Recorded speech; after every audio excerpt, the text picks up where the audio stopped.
Bonjour à toutes et à tous, ravi de vous retrouver sur autoplus.fr pour un essai, vous allez voir, un petit peu particulier. On est aujourd'hui au circuit Beltoise pour prendre les commandes de prototypes très spéciaux. Alors avant de vous en dire plus, n'oubliez pas déjà de vous abonner à la chaîne, d'activer toutes les notifications et sachez que vous pourrez retrouver l'intégralité de nos contenus sur autoplus.fr.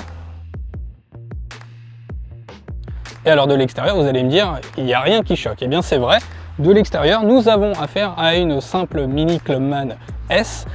Mais vous allez voir que la petite subtilité, le petit truc exotique de cette auto, eh bien, il est dans ses entrailles, à l'intérieur. Regardez.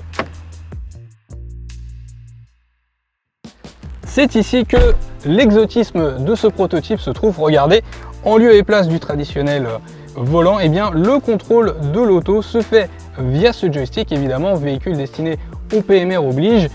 Allez, trêve de blabla, on va l'essayer tout de suite pour voir ce que ça donne.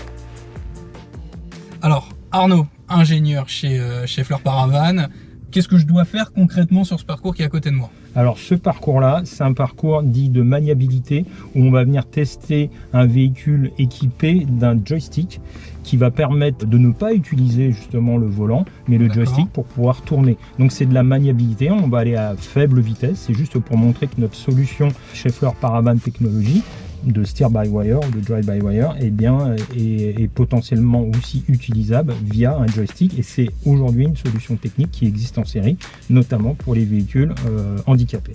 D'accord, et ben on y va, c'est parti.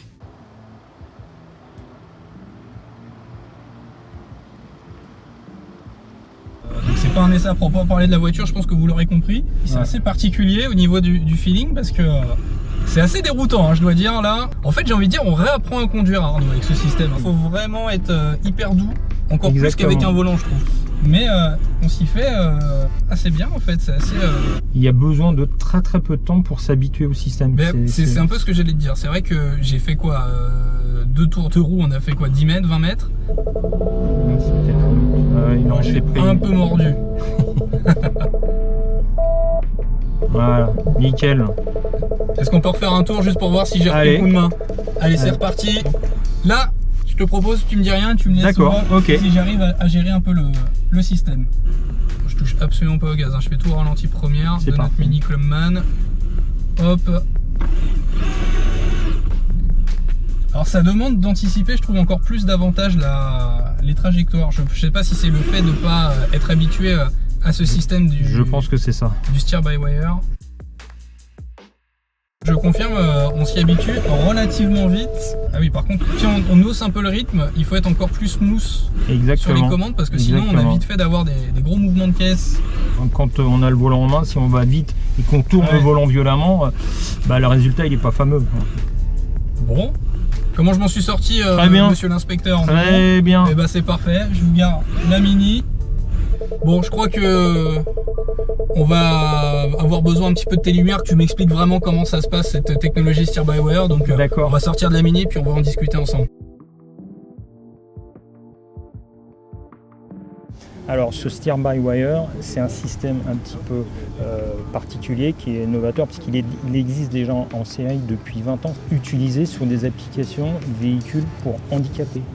Aujourd'hui, on en est à notre 2e génération de steer-by-wire. L'année prochaine, on va sortir la 3e génération.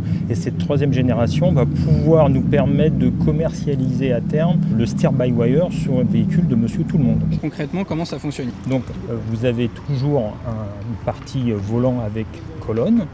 Vous avez toujours votre crémaillère qui, elle, va permettre à vos roues de tourner. Et entre les deux, vous avez normalement un arbre intermédiaire qui, celui-ci, va disparaître en fait. Et va être remplacé par un actuateur en position haute côté colonne de direction, un actuateur en position basse côté crémaillère, et puis un calculateur entre les deux et des câbles électriques en fait. Donc ce qui vous permet effectivement de pouvoir positionner beaucoup plus facilement et à votre convenance votre volant par rapport à votre voiture. Et notre système, il est d'autant plus intéressant, c'est qu'il est homologué sur la route.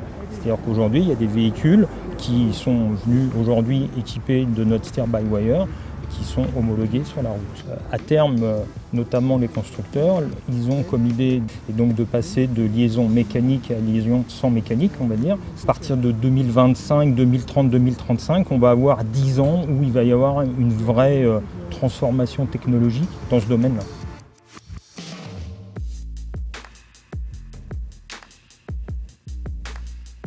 Et donc ce système steer-by-wire, il dépasse même les frontières de la voiture de série. Pour cause, le système s'adapte même sur cette AMG GT3, une voiture qui est dans le championnat allemand de voitures de tourisme, le championnat DTM. Et pour en avoir le cœur net, savoir que ce système steer-by-wire s'adapte même au sport mécanique, je vais enfiler casque et combi et on va partir pour quelques tours de circuit.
Bon, et bien après 3 tours de circuit du circuit de Beltoise avec cette AMG GT3, les sensations sont juste dingues et se dire que la voiture n'a pas de colonne de direction, c'est juste impensable et pourtant la voiture tient le pavé, les points de corde y sont pris à chaque fois, les phases de freinage et d'accélération sont juste démentielles et j'ai beau ne pas avoir conduit et juste être copilote et passager, je suis rincé, mais en tout cas une superbe expérience, la preuve que cette technologie a aussi sa place définitivement plus que jamais en sport mécanique.